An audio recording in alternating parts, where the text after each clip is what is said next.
sa kanyang panahon. Bakit nga ba nananatili tayong nakagapos sa mapapait na alaala ng nakaraan? Mga kaibigan, pakinggan po natin ang naging karanasan ni Teresa sa ating dunang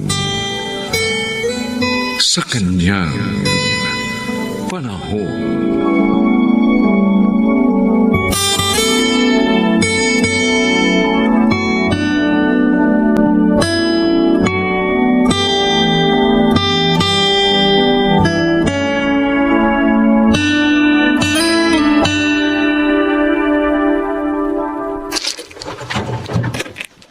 Ikaw?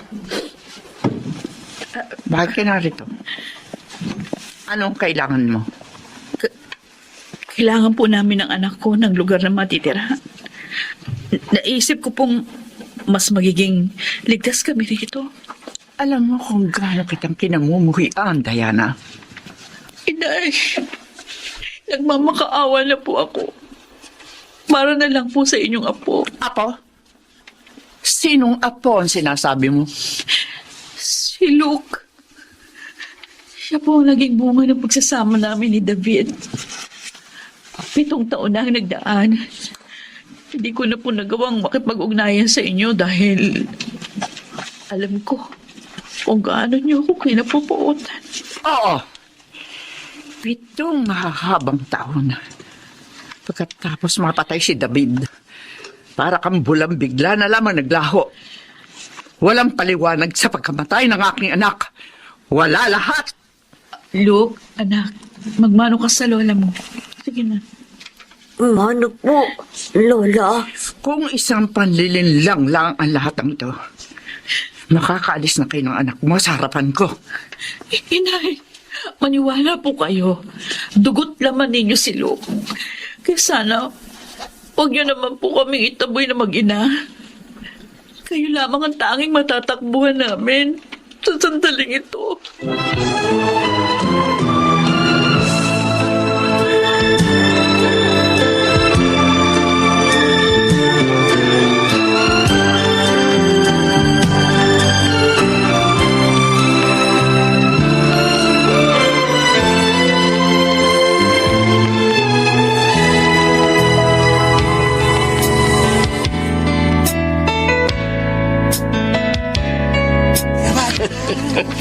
Akalain mo yun? Natakasan ka ni Diana? Yun ang akala niya. Dahil kahit saang sulok man siya ng Pilipinas magtago, ahantingin ko pa rin siya. Hayaan mo na kaya si Diana dyan. Total, marami ka namang alaga rito sa beer house mo. Ang babata pa. Eh, siyempre, ang piliin mo yung pinakaswabe. Maraming contact na foreigner si Diana, Leo. Isa pa, mahusay ang diskarte niya sa pagre-recruit ng mga babae. Buhay na buhay ang negosyo ko dahil sa kanya. Oh, yun lang ba talaga ang dahilan? Ang nakikita ko kasi sa'yo, tinamaan ka ng gusto kay Diana. Kung sa bagay, may asim pa ang babaeng yun. Wala, tama ba ako? Masyado kang malisyoso. Ang mabuti pa, kumuha ka pa ng beer sa freezer para mas malasing tayo. Ang gusto kong malaman ay yung totoong dahilan ng pagkamatay ng anak ko.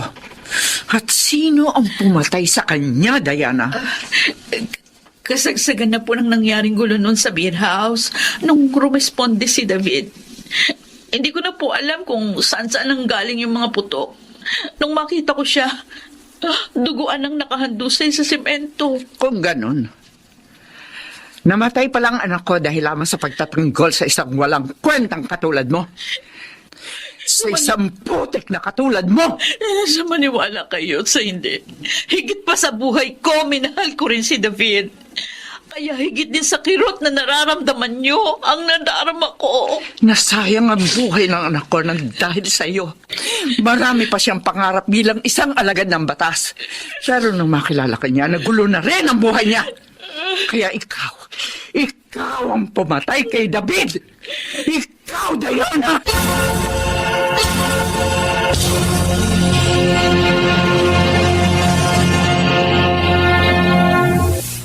Luke? Oh, gabi na. Bakit hindi ka pa natutulog sa kwarto mo? Di ba po kasi ako naantok? Tita Ani. Teka, umiyak ka ba? Oh, bakit? Si Lola Teresa po kasi. Lagi po niya kaming pinagtatabuyan ni Mama. Bakit galit na galit po sa amin si Lola, Tita? Hindi naman siguro. Maaring dala na lang ng katandaan niya. Kasi alam mo, marami na rin siyang iniisip. Kaya madaling uminit ang ulo ng lola mo. Sana po, bumait na siya sa amin ni Mama. Kasi wala naman po talaga kaming pupuntahan ni Mama eh. Ay, siya gusto ko na rin po dito. Kasi mabait ka naman po sa akin, Tita Ani.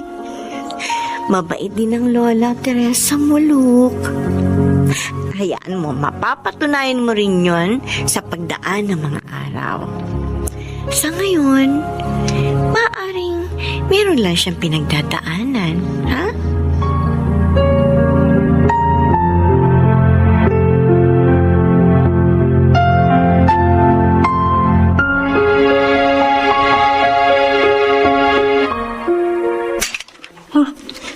Ano yun? Ano yung bumagsak galing dito sa mga gamit ni Diana? Ano ba to? Oh, Diyos ko. Baril? Bakit may baril ang babaeng yun? Para saan? At kanino niya gagamitin ang baril na ito?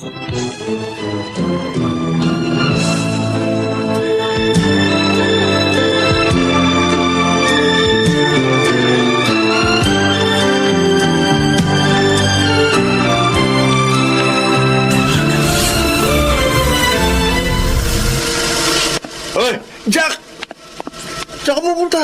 Alam ko na kung saan matatagpuan si Diana, Leo. Anak ba, talagang hindi mo tatantanan si Diana, ha? Mahalagang oras ko. Saan na tayo mag-usap? Teka, sasama ako. Hindi na kailangan. Ang bantayan mo yung mga babaeng pasaway sa kasa. Sige na, alis na ako. Teka, uy! Yung baring mo na yun mo sa akin, oh! Jack!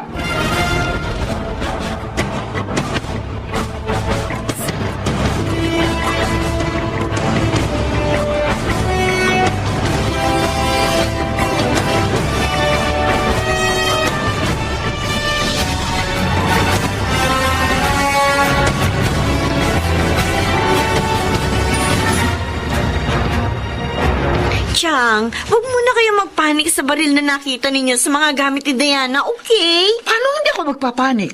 Baril yun. Pero wala na yun ngayon sa pinagtataguan niya. Anong malay naman natin kung sira pala yung baril na yon at hindi naman pala pumuputo? May mga balang nakabalot sa banyo. Nakita ko rin sa mga gamit niya ang pinanggalingan ng baril. Kanino niya balak gamitin yon? Sa akin? Bilang paghihiganti sa paninisi ko sa kanya sa pagkamatay ni David. Yun ang totoong motibo niya kung bakit siya nagbalik dito, Ani.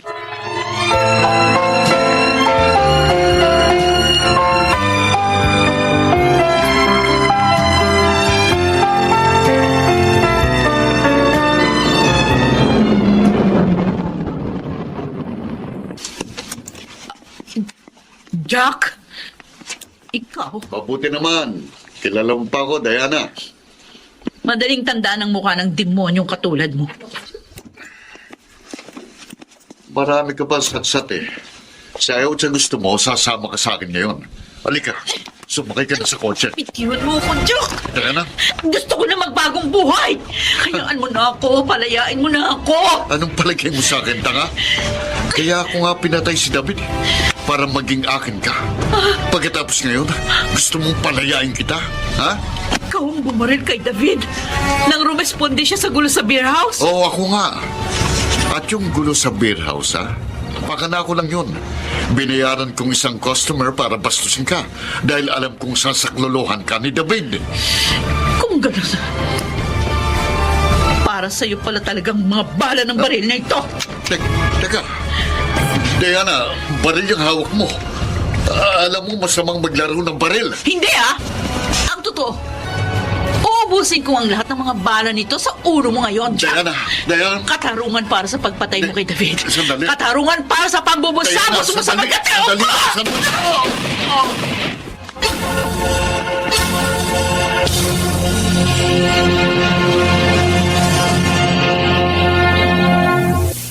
Nay,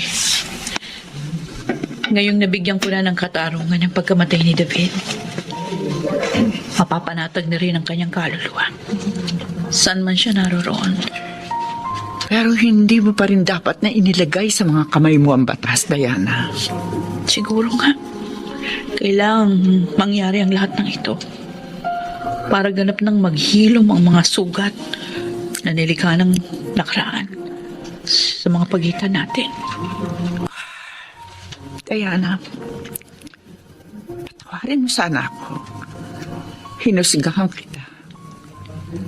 Sinukat ko ang kakayahan mong magmahal ng tapat. Si Luke, siya ang magpupuno sa pangungulila niyo sa pagkawala ni David. Pangako.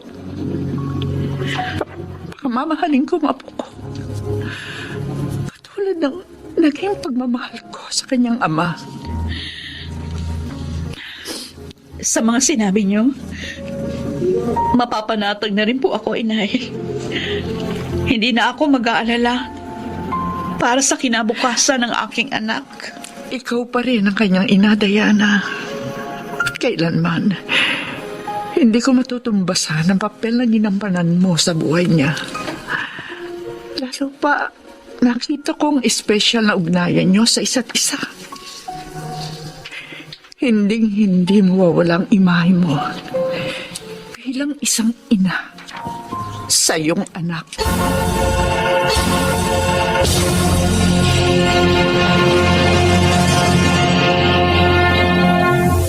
Sa kanyang panahon, may mga inang inilalagay sa isang tabi ang kapakanan ng mga anak dahil sa pansariling kaligayahan. Pakinggan natin ang naging karanasan ni Leonora sa ating dulang Sa kanyang panahon.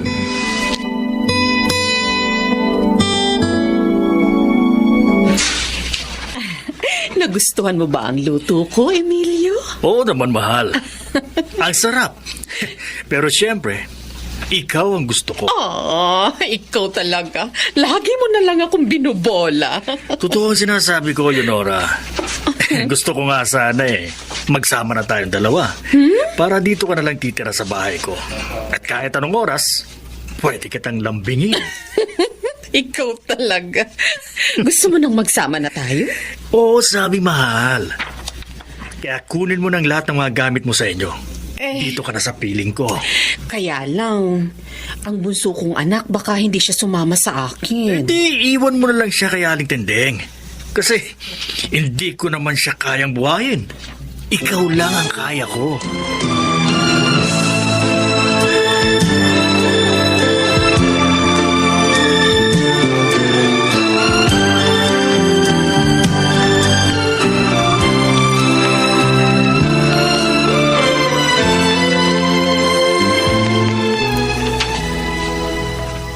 Ano?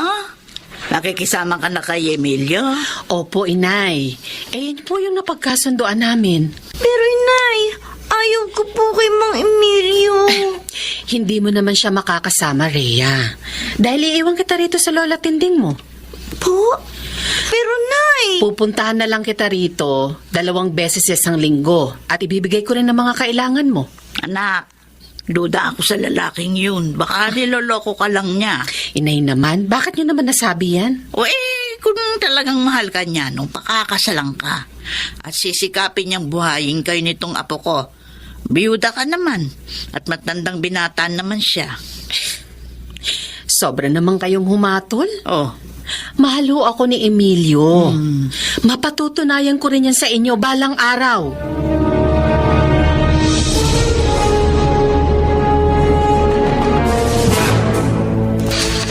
Nakukunin mo itong mga dala kong groceria at bigas, Rhea. Dali mo sa kusina, ha? Opo, Chong. Dito na po muna kayo. Salamat sa mga dala mo, Pipito.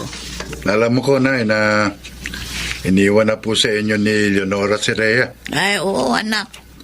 At tanging ang maliit na tindahan ko lang ang inaasahan namin ng pamangkin mo. Noong una, nakakapagbigay para kay Rhea ang bunso mong kapatid. Pero nitong mga nakaraang linggo nagkukulang na. Baka ho siya na ang bumubuhay sa kinakasama niya. Babae yun talaga, oh. Matanda na. Pabigla-bigla pa ng pasya. Ang iniisip ko ngayon, paano yung pag-aaral ng pamangkin mo? Kapag nagtagal pa ng pakikisama sa lalaking yung si Leonora.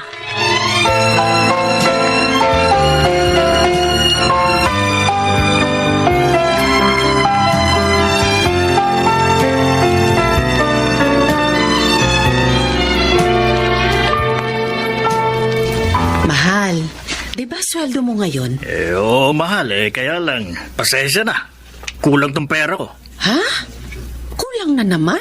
Paano naman kasi inutang ni paring Melchor dahil may sakit daw yung kanyang asawa. Nung nakaraang sahod mo, ang kumparing Gabino mo ang nangutang sa'yo.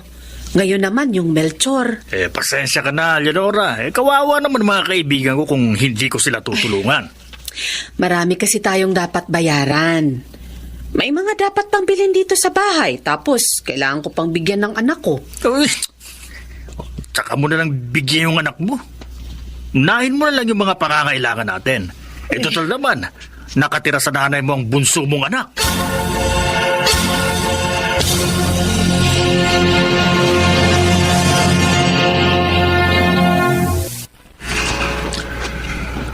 Mabuti naman. Nagpunta ka rito sa bahay ko, Leonora. Sabi mo kasi nang tawagan mo ako sa cellphone ko, may mahalaga kang sasabihin sa akin. Ano ba yun, kuya? Hindi naman sa pinakikialaman kita sa pakikisama mo doon sa Emilio na yon, ano? Ha? Pero, ikaw nagkukulang ka na ng obligasyon mo kay Rhea. Hindi bali yung pangalan mong si Ramil. May asawa na yun at maayos na trabaho. Pero si Rhea, bata pa. High school pa lang. At talagang kailangan pa ng gabay at suporta mo. Kasi kuya, Dati, ano 2 beses 1 linggo, nasasamahan mo siya kina inay. Nagbibigay ka rin ng para sa mga pangangailangan niya. Ngayon, lahat ng yun, wala na. Kasi kapos kasi kami ngayon, kuya dahil nagkasakit si Emilio. Isipin mo rin sana ang kapakanan ng pamangking ko, Leonora. At hindi ang pansarili mo lang. Kailangan ka ng anak mo. Alalahanin mo, matanda na ang magulang natin. Kuya. At hindi na niya kaya na balikatin pa ang obligasyon mo sa iyong anak.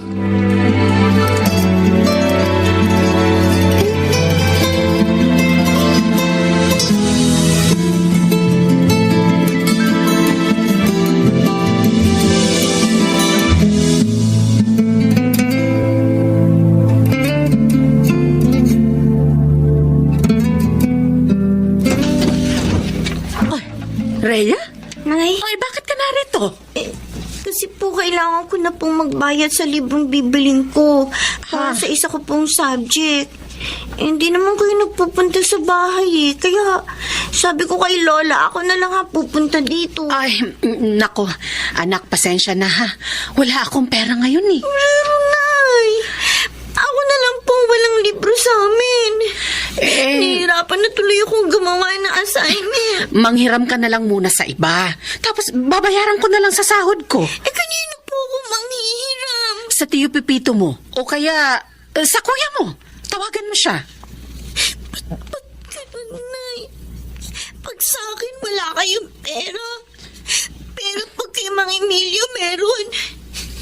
Hindi na po ba ako mahalaga sa inyo? Tumigil ka na nga. Sige na, sige na. May gagawin pa ako.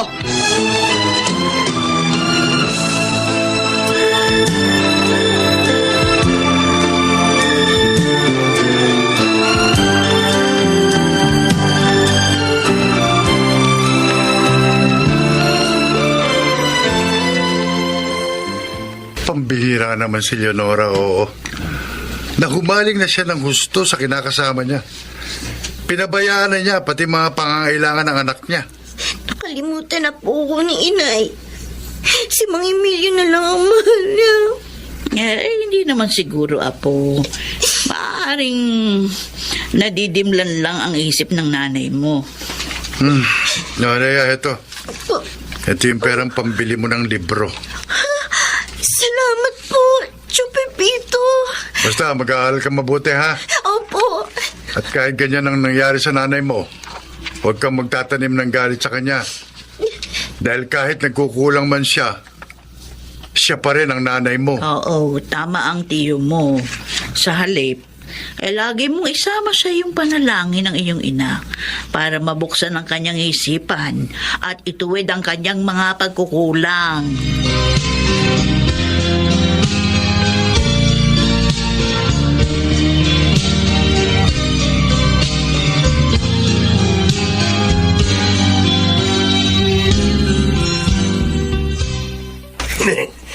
Bilib talaga ako sa iyo, paring Emilio.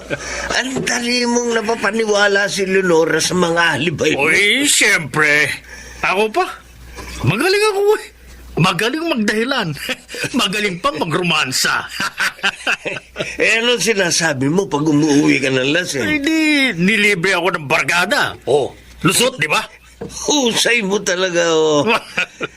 May parausa ka na, may alilat palabigasan pa. Ikaw na maging gwapo, Gabino. Uy, paano kung magalit na sa'yo si Leonora at hiwalayan ka? Di niya magagawa yun. Alam mo, sobrang patay na patay sa akin yun. Kita mo naman, sumama sa akin kahit walang kasal. Iniwan pa ang anak niya. Patay na patay sa akin yun eh.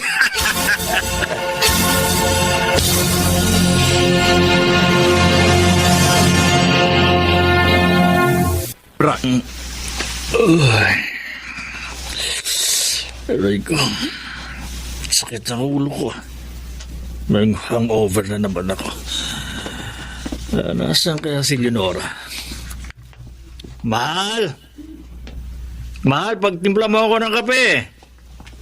Mahal! Magtimpla ka mag-isa mo! Hoy! Bakit umagang umaga galit ka?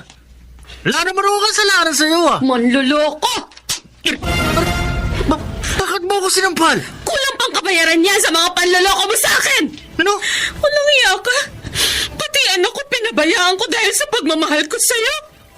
Dahil akala ko mahal mo rin ako. Yung pala pinaibig mo lang ako para sa mga pangangailangan mo. Walang iya ka. Teka. Sino na naman nagsabi sa'yo ng kasinungalingang yan? Sabihin mo nga! Bubugbugin ko sa harap mo! Tigilan mo na yung pagsisinungaling mo! Sa bibig mo mismo narinig ko lahat kagabi! Ano? Habang nagiinuman kayo ni gabi na iban yung mga barkada! Doon sa tindahan ni Aling Gundeng! Leonora. Ang sama mo! Makasarili ka! At ako naman nagpakatanga sa'yo! Kaya pala kahit minsan hindi mo ako inalok ng kasal dahil hindi ka seryoso sa akin! Leonora, magpapaliwanag ako. Tama na! Ayoko na! Itutuwid ko na lang ang katangahan ko! Maghiwalay na tayo!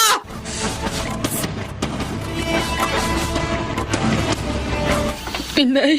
Oy, Leonora, bakit narito ka? May dala ka pang mga maleta mo. Lola Tinding, magpapaalam po sana ako sa inyo. Magtitinda po ako ng kakanin mamayang hapon. At, Ay, Rhea, narito po pala kayo. anak, patawarin mo ako. Napabayaan kita dahil sa pansarili kong kaligayahan. Patawad. Ibig bang sabihin yan, anak, natauhan ka na. Opo, inay. Hiniwalayan ko na po si Emilio. Nalaman ko na niloloko lang pala niya ako. Kaya lumayas na ako sa bahay niya. Nay, sana mapatawad niyo ako ni Rhea. Lola, dininig na po ng Diyos ang panalangin ko. Ibinalik niya na si Nay sa akin.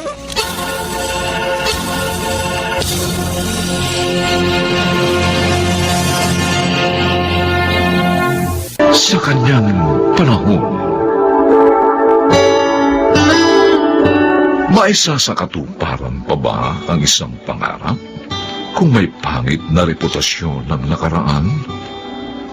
Mga kaibigan, pakinggan po natin ang naging karanasan ni Rodora sa ating dulang sa kanyang panahon.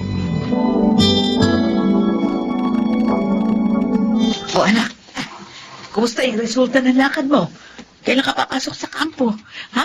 Sabihin mo agad para maihanda ko ng lahat yung mga kakailanganin mo roon. Nay, bumagsak po ako sa background investigation eh. Background investigation? Ano ba yun? Tsaka, paano ginagawa yun? Kung ipaliliwanag ko ba sa inyo, maintindihan nyo kaya? Patatanggap nyo kaya? Anak, ano bang ibig mo sabihin? Saka na ko tayo mag-usap. Teka, Gusto ko na magpahinga. Isak, sandali! Anak!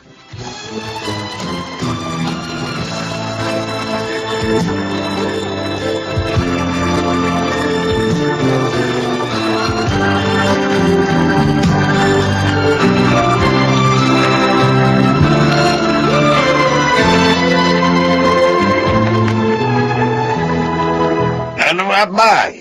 Malapit na ba maluto yung mitsadong baka mo? Apurin mo na yun at makaparating ng apo mo. Eto na nga. Malambot na, kaya ihulog ko na yung mga sahog. Pagkatapos titimplahan ko na. Para ko nang nakiniginita. Ang tigas-tigas ng apo mo kapag naka-uniforme. Lalo pa siyang gugwapo, abay. Ang gusto lang naman niya makapagserbisyo sa kapwa. Napakamatulungin ni Zack. Madadagdag siya sanay ng mga kapulisan na may mabubuting puso. Totoo ang sinabi mong yan, abay. Kaya talagang pinagmamalaki ko ang batang yun eh. Maganda yung nakalakhan niyang pakikipagkapwa. Abay, may mabuting puso ang apo natin. At naniniwala akong yun ang gagabay sa kanya sa kanyang mga layunin.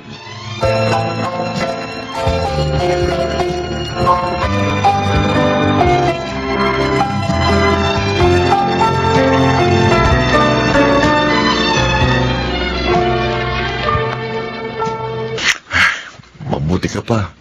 Ilang proseso na lang, papasok ko na sa kampo.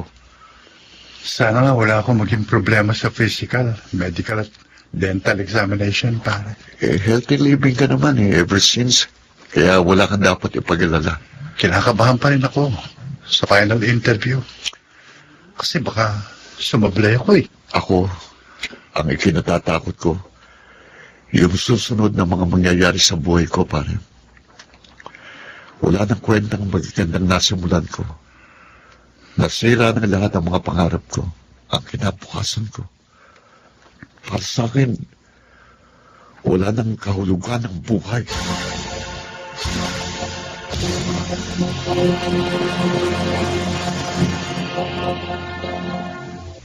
Leroy, Aba, Aling Dora, kayo pala. Kumusta na kayo? Oh, pasensya na po. Hindi po ako nakakadalaw sa inyo. Dahil medyo busy po ako nito mga nakarang araw sa applyan eh. Namimiss ko na nga po mga luto nyo eh. Meron lang akong gustong itanong sa'yo tungkol kay Zack. No, opo. Ano po yun? Sana sabihin mo sa akin ng totoo. Opo. Gusto kong malaman ang totoong nangyari sa pag-a-apply ng anak ko.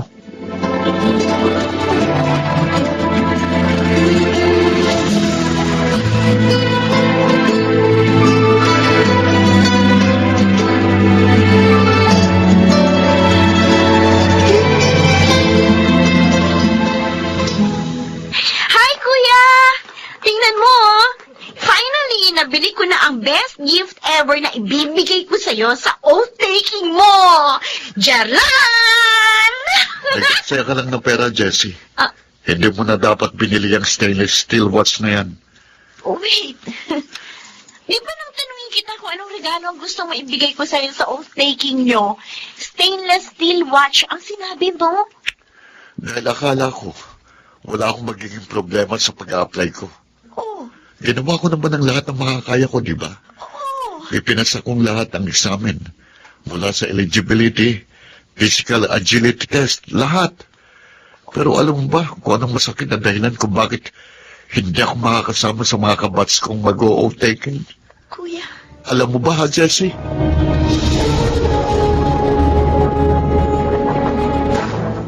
O ano, Abay? Sumagot na ba sa mga text mo si Zach? Ilang araw na nga kasi mula nang ipagluto mo siya ng mitsadong baka pero hindi rin siya nagagawi rito.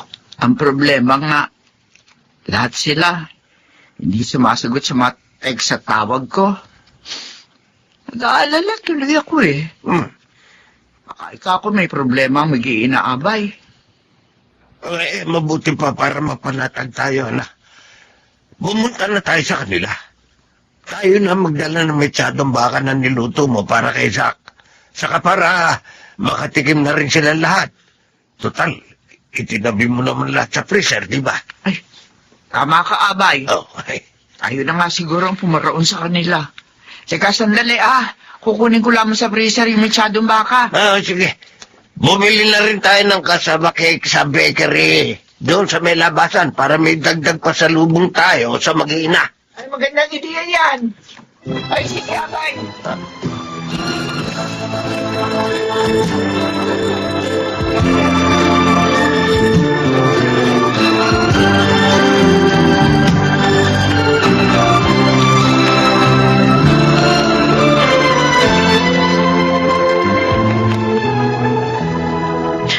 Zach, nakausap ko si Leroy. Ilang araw bago siya pumasok sa kampo. Sa katapusan ng o-taking nila, kasamang iba pa naming kabats. Sinabi niya sa akin ang tunay na dahilan kung bakit bumagsak ka sa background investigation. Sinabi sa inyo ni Leroy? Bakit ayaw mo akong sumbatan?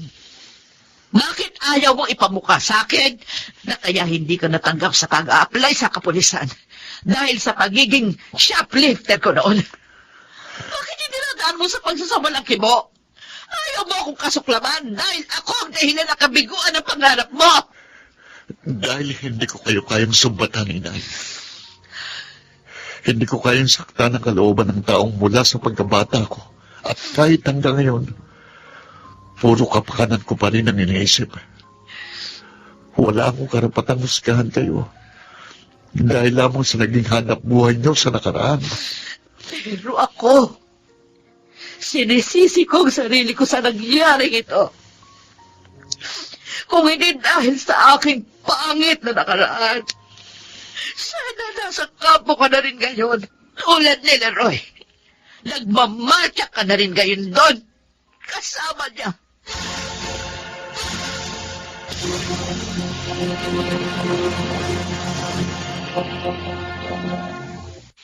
yun pong lahat na narinig ko. Mula sa naging pagtatalo ni Inay at Kuya Zach, Lolo.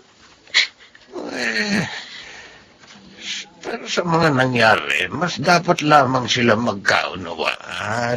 Kung kay Kuya Zach po, wala po ako nakikita problema, Lolo. Tanggap po niya na hindi na siya magiging isang pulis. Pero si Inay, masyado po niyang sinisisi ang kanyang sarili.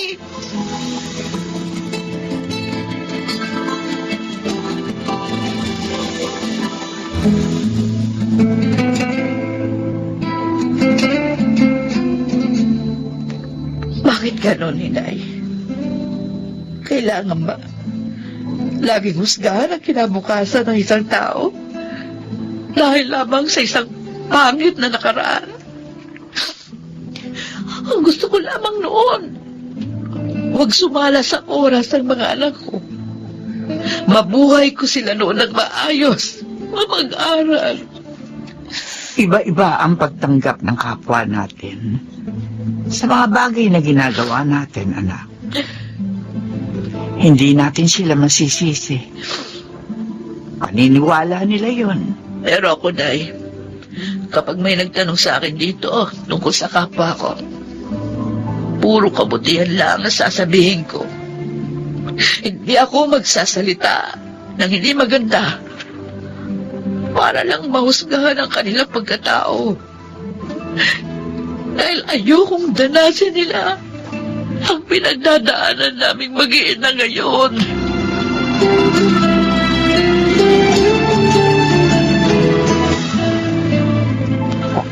Talaga, kuya? Sasabay ka sa akin kumuha ng master's degree? Oo, gusto ko kasi magturo sa criminology. Total, isa rin yun sa mga option ko noong paman. Alam mo, kuya, natutuwa ako dahil bumalik na ang dating sigla mo. Nakikita ko na ulit ang kislap sa mga mata mo. Hindi naman tayo kailangan mag-settle sa mga nangyaring kabiguan sa ating buhay, Jessie. Nasa atin pa rin ang lahat ng pagkakataon para magpatuloy. Huwag na huwag nating isusuko ang lahat.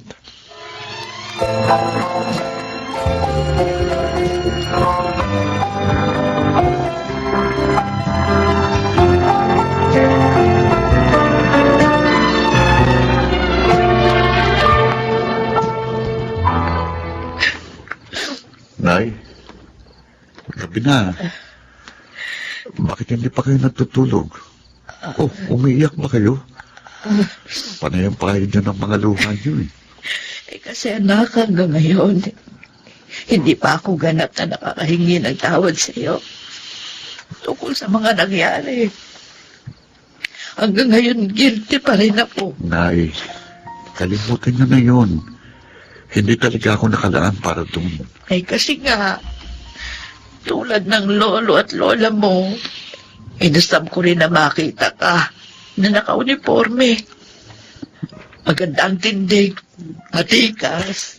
Masaya na rin po ako sa pagtuturo sa kolehiyo. Dito, nabibigyan katuparan ko rin ang mga layunin ko. Pagsaserbisyo rin po ito kasi, lalo na sa mahirap na estudyanteng nangangarap na makatapos ng pag-aaral. Hindi naman po nababagong kagustuhan kong makatulong sa kapwa. Alam mo, anak, yan ang katagian mo, pinagmamalaki ko. Nay, Yung pagtulong mo sa kapwa, nang walang hinihintay na kapalit. hindi po ako magsasawa sa paggawa ng mabuti. Yan pong ipinapangako ko sa inyo at sa Diyos. Magsisilbi po itong paraan ng aking pamumuhay.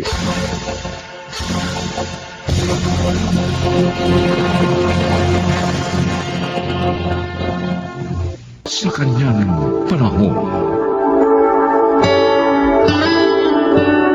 Mga kaibigan, ating pakinggan at alamin ang kakaibang naging karanasan ni Mimi sa ating dulang sa kanyang panahon.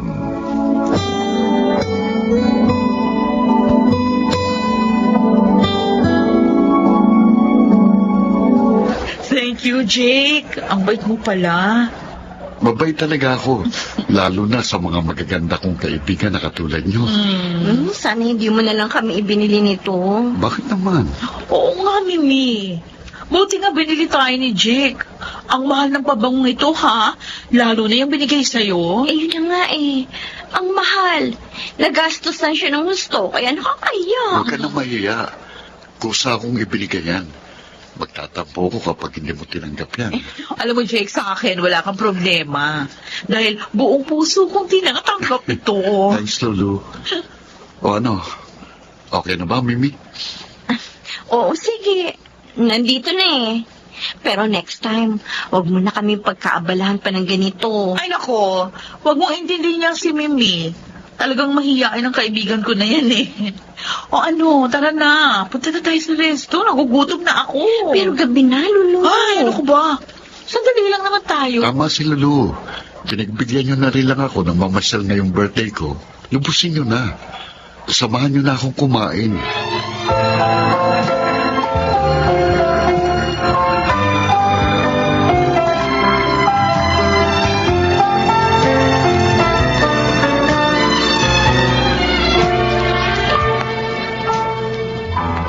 Kumain na ako, Pete. Pinakain kami ng may birthday na kaibigan ni Lulu. Ganun ba? Nintay pa naman kita. Sorry. Ayaw ko na nga sanang kumain eh. Kaya lang mapilit sina Lulu at Jake. Kailan, Jake? May kasama kayong lalaki? Siya yung may birthday na nag-blow out sa amin. Kanina ko lang siya nakilala. Okay. Binigyan pa nga niya kami ng pabango eh. Galante naman niya. Sabi ni Lulu sa akin, medyo matagal na niyang kakilala si Jake. At galing yan sa abroad.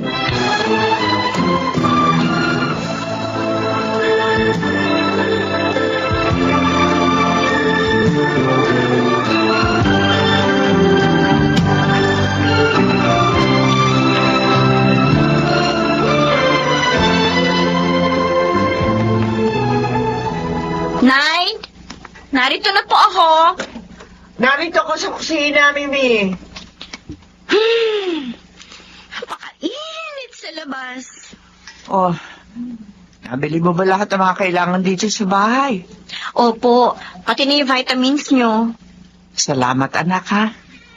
Oy, siya nga pala. Naiwan mo yung cellphone mo kanina sa may sopa. Nilagay ko na doon sa tukadur mo. Talagang hindi ko na po dinala yun. Sandali lang naman akong mag-grocery. Abala lang yung cellphone na yan. Kung may tumawag sa akin at text naman sa akin, pwede ko naman sagutin yan pagdating ko. Ay, nabanggit mo yung tawag. Tumawag yung kaibigan mo si Lulu. Pinapaalala lang niya, lakad daw niyo mamaya. Naku, babae yun talaga. Ang kulit. Sinabi ko na nga hindi ako pwede dahil marami akong ginagawa dito. Nangungulit pa rin. Di ba dalawa yung anak niya? Oo. Yung isa sa una niyang asawa, 12 years old. At yung bunso naman niya, 6. Anak niya po yung kay Conrad, yung partner niya ngayon. Hindi ba niya inaalagaan ang mga yun? Kaya lakad siya ng lakad? Eh sabi niya, may kasamang katulong naman daw yung mga anak niya. Alam mo anak, naguguluhan ako sa buhay niya. At hindi ko rin gusto yung mga kilos at gawa niya. Mag-ingat ka sana sa kanya, ha?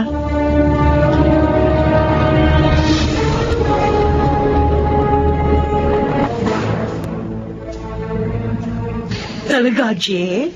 Type mo si Mimi? Oo, Lulu. Heh, mahilig ka pala sa mga babaeng simple lang. Ibang dating sa akin ang beauty niya eh. Kaya nga, nagpapatulong ako sa'yo na maging close sa kanya. Naku, baka mahirapan tayo. Ha? Sobrang loyal yun sa asawa. Homebody rin. Sige na naman. Tulungan mo na ako sa kaibigan mo. Ako naman ang bahala sa'yo.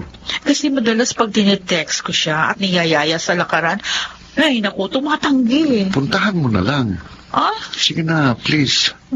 Sige na nga. Ha?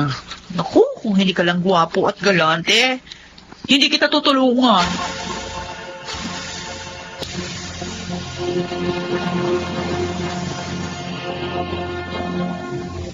Bihis ka na naman, Lulu. Ah?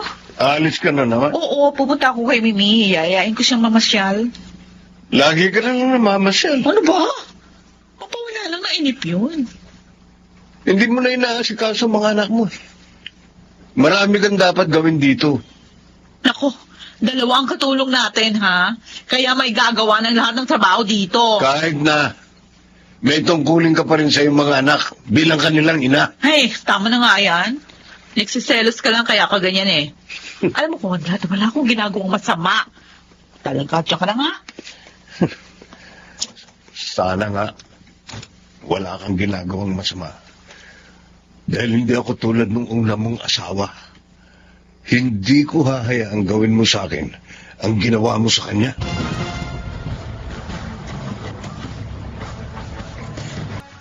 Pasensya na, Lulu. Pero talaga hindi ako pwede. Kahit sandali lang, kahit ngayon lang. May sakit ang anak namin ni Pete. Uy, nandiyan naman si Aling Fonsa, yung nanay mo. Ako ang ina ng bata.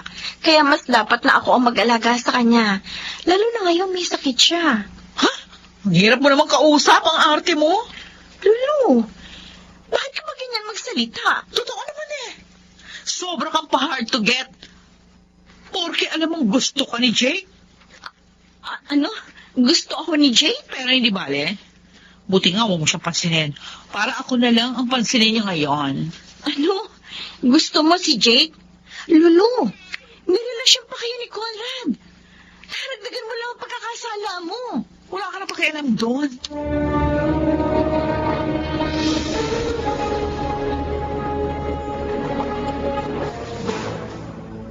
Maaga ka ngayon, Pete, ah. Hindi ako nag-overtime. Dahil nga may sakit si JR. Gusto ko, dalawa tayo mag-alaga sa kanya. Salamat naman. Mas gusto ko nga kasama kita eh. Lalo na sa ganitong pagkakataon. Pero narinig ko ang pag-uusap niya ni Lulu. Ha? Narinig mo? Pati na sinabi niyang gusto ka ng Jake. Alam mo, nainis ako sa kanya eh. Gusto ko nga kayong lapitan para harapin siya.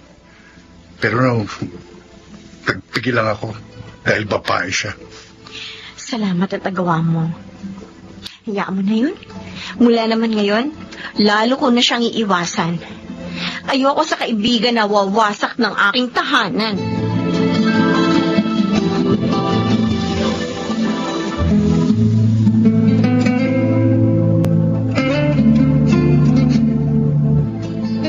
Out of town? Opo, Nanay Fonsa. Celebration po natin dahil na-promote po ako. Congratulations, Manugang. Salamat po. 4 days po tayo sa Baguio, Nay. Tiyak na matutuwa si Junior nyo. Nag-aayos na nga po siya ng mga damit niya eh.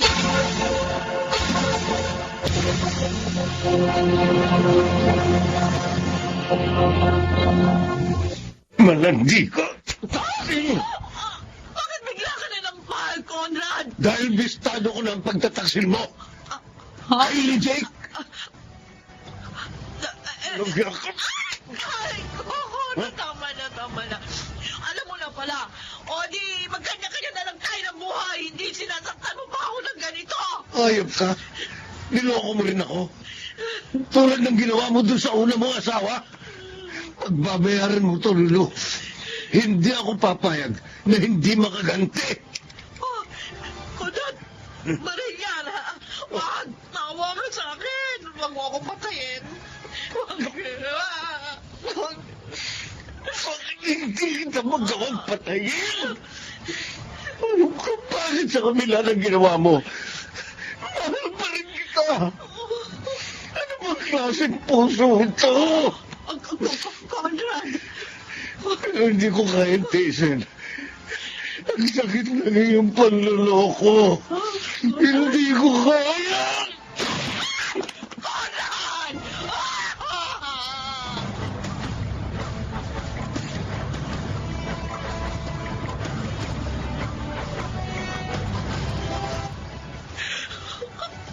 Mimi. Sinabi sa akin ng kapatid mo ang nangyari. Kaya nalaman ko. Nakikiramay ako, Lulu. Kasalanan ko kaya nagpakamatay si Conrad. Napakasapa ko. At dahil doon, sinumpa ako ng aking pamilya. Iniwan din ako ng mga anak ko. Napakabigat sa dibdib. Mimi, mag-isa na ako ngayon. At kakasuhan din daw ako ng mga magulang ni Conrad. Naawa ako sa iyo, Lulu. Pero lahat yan ay bunga ng pagkakasala mo. Sana matatag mong harapin ang lahat. At magbago ka na. Para may ayos mo ang buhay mo. Sa mga natitira mo pang panahon dito sa mundo. Ihingi mo ng tawad sa Diyos ang lahat ng pagkakasala mo.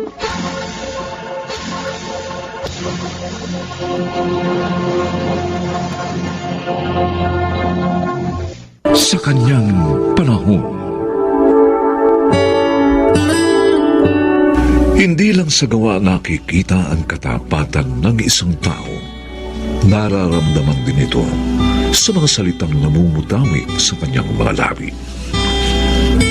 Mga kaibigan, narito po ang naging karanasan ni Mirna sa ating dulang sa kanyang panahon. Mami, tayo lang po bang kakain? Oo, Cindy. May program pa kasi ang daddy mo sa station. O sige na, tawagin mo na ang Kuya Jun mo. Okay po. Nay, ipagsasando ko na po kayo ng Oh, bakit anak? Hawak mo na naman ang ulo mo.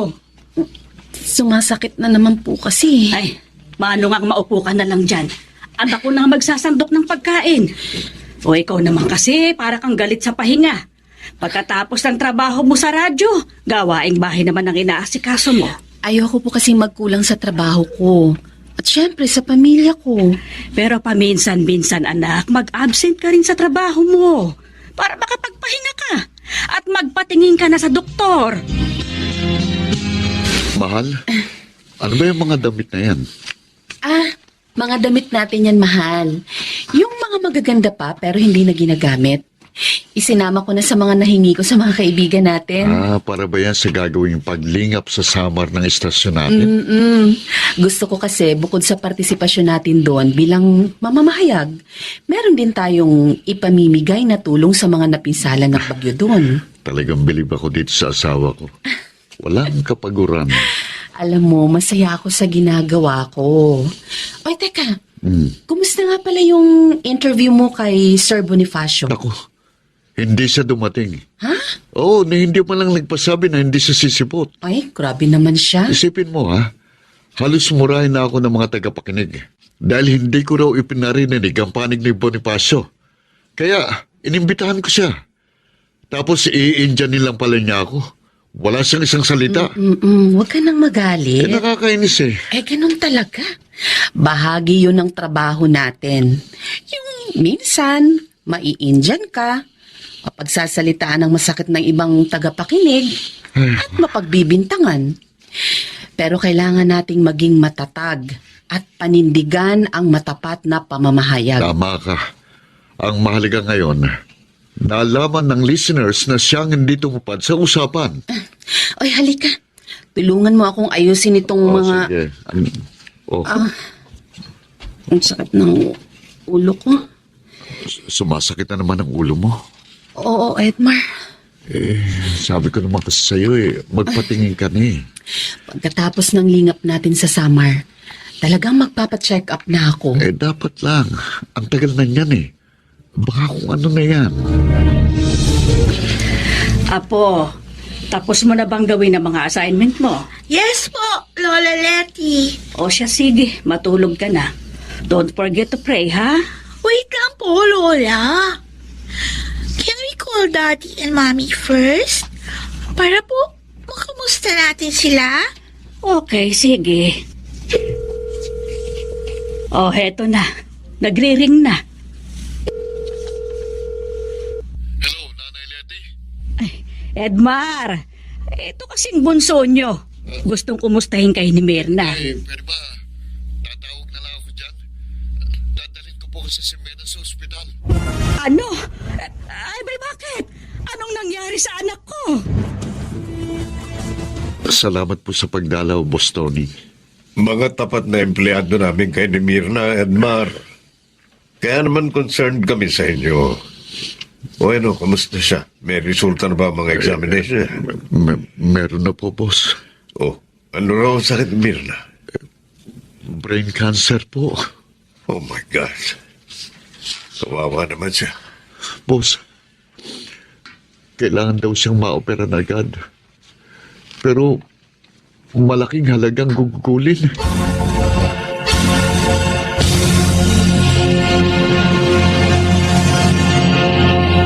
Good morning, boss. Mirna! Ba't narito ka? Okay ka na ba? Kaya na raw niya, boss eh. Kaya isinama ko na lang siya sa pagpasok ko. Baka sa akin pa magalit eh. Kaya ko naman talaga eh. Lalo lang ako manghihina kung naroon lang ako sa bahay. Iniinom ko naman ng mga gamot ko. Kaya lang, baka naman makasama sa iyong mapagod. Hindi po, boss. Don't worry. Mag-iingat ako. At saka, may tungkulin ako sa mga tagapakinig natin. Ay, kung sa bagay, ang dami nang listener lang naghahanap sa iyo. Tawag sila ng tawag dito. See? Kaya hayaan niyo na ako magprograma. May nag-text sa akin. Sandali lang, boss. Sasagutin ko lang ito. Oh, Ano, boss? Payag na ba kayo?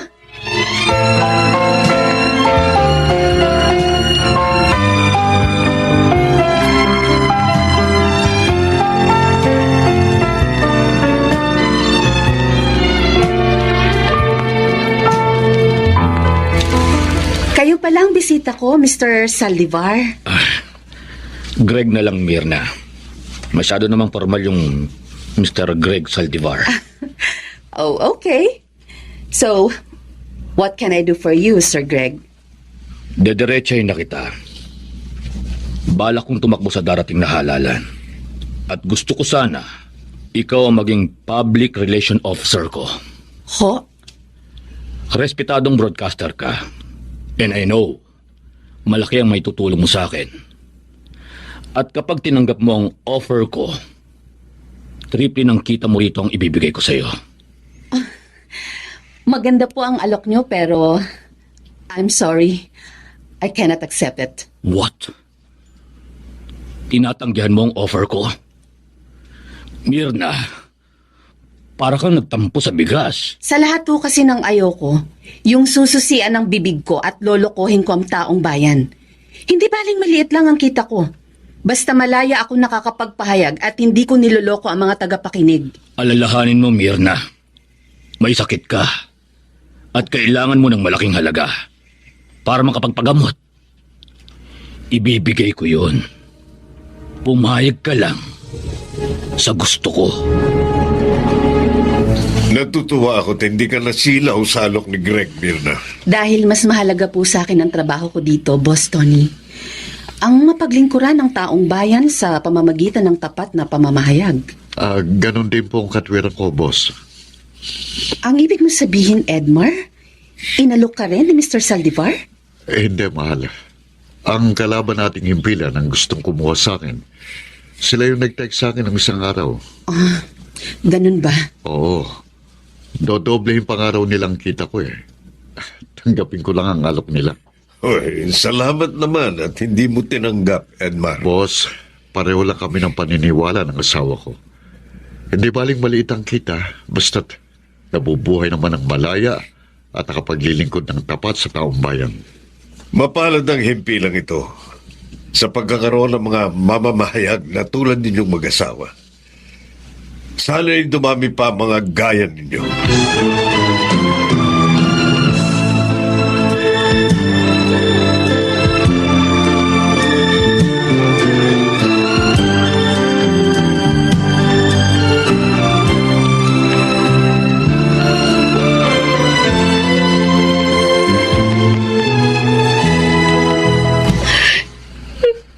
Oh, Nay. Bakit po kayo umiiyak? Nalulungkot lang ako, anak, at nag-aalala. Dahil hanggang ngayon hindi ka pa naooperahan. Kung tinanggap mo sana ang alok sa'yo ni Mr. Saldivar, malamang naoperahan ka na. Nay, wag niyo pong panghinayangan yun. Ayoko kasing mawala ka sa akin, anak. Mahal kita. Kung talaga pong hanggang dito na lang ang buhay ko, wala naman po tayong magagawa, di po ba? Dahil pahiram lang po ng Diyos sa atin ang buhay na ito. Pero kung ipahihiram pa po niya ito sa akin, naniniwala po ako na magkakaroon ng daan upang magamot po ako.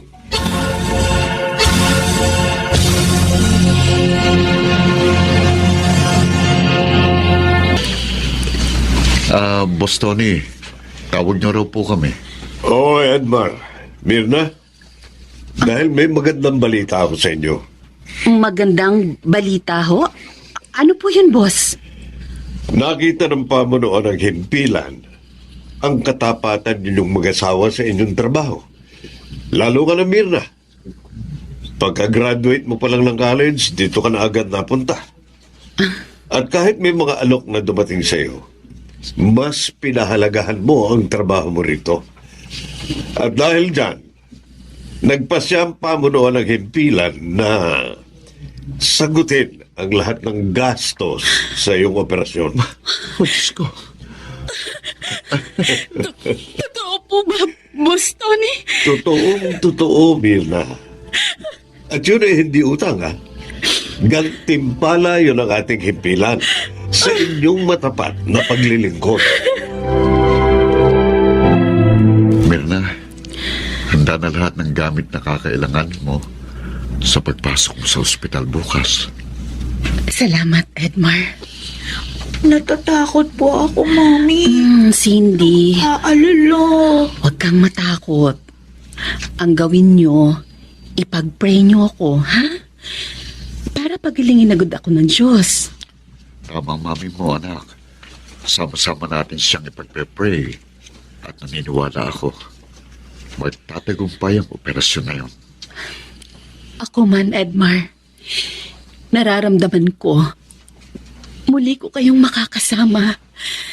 At kapag magaling na ako, lalo kong pagtatapatan ang paglilingkod sa taong bayan sa pamamagitan ng tapat na pamamahayag.